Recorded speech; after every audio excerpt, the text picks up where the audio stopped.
This is about the activation of glutaraldehyde. So this is a highly disinfecting agent. So once you activate the glutaraldehyde, this will remain active for 14 days. So we usually get this is the Cidex solution, and another is the Corex OPA, that is orthoptaldehyde. So orthoptaldehyde doesn't require any activation, but this glutaraldehyde requires activation. But the advantage of glutaraldehyde is this is a sporicidal and microbicidal. So but orthoptaldehyde is only the microbicidal, not the sporicidal.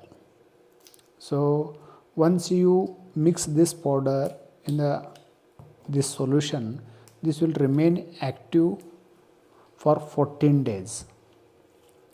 So after 14 days you need to discard this.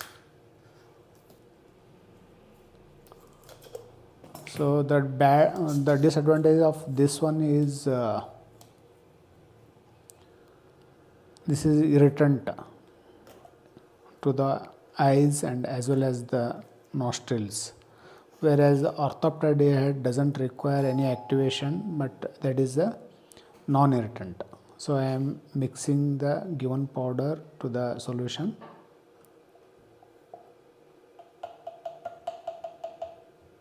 So now the colorless liquid has turned slightly greenish.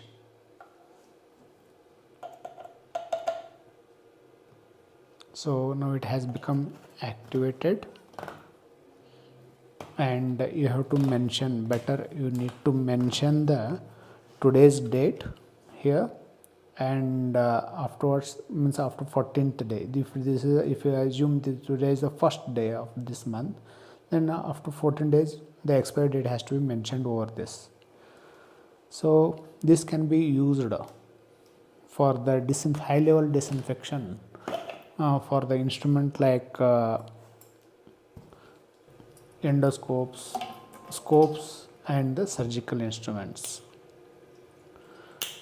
This is about the using of Cidex solution, that is glutaraldehyde. So we have to immerse the instrument for 20 minutes in it. So that is sufficient, and that is said to be an high level disinfection. So the used solution can be restored and can be reused, and this is a toxic substance. We should be careful while disposing the whatever the used content and this container also. So this is about the using or activating the glutaraldehyde. Hope you have enjoyed the video. Thanks for watching.